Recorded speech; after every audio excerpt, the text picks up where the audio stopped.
welcome back to Digital Doctor. Today's going to be the unboxing of my new iPhone XS Max. It just came in the mail today, so yeah, super excited. Anyway, I just got off a shift.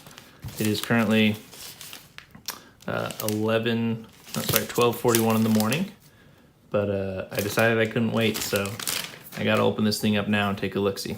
So, of course, your normal packaging with the same picture as they did on their keynote here on the top.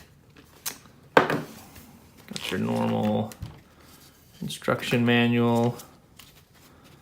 Nothing too out of the ordinary. Got your SIM card popper here. I'm actually going to put that aside because I will need to pop my SIM on my old phone to be able to transfer it over here. This is it.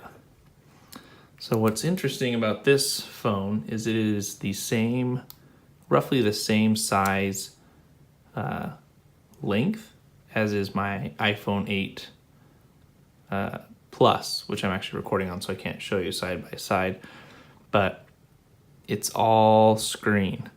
So that's the one difference. Well, maybe the same size physically. This is a 6.5 inch screen, which is absolutely insane. I mean, the iPad minis used to be, I believe, 7 inches. So this thing is basically, given how big the screen is, just an iPad mini. And then, of course, you also got in the box your charger, your headphones, your cord. That's pretty much it. So basically, as you've got for hardware on this thing, you've got your vibrate/volume rocker here, volume buttons. It now has stereo sound on the bottom and comes out of the speaker as well. And then you've got your enlarged awaken sleep button there. The camera's all new on this one too, so larger apertures, larger pixels, same kind of format and same look as the previous make as well. And then of course your lightning on the bottom. So feels great in the hand. We'll see. The one thing I am nervous about it is being all screen and with the new, UI, how you have to drag down.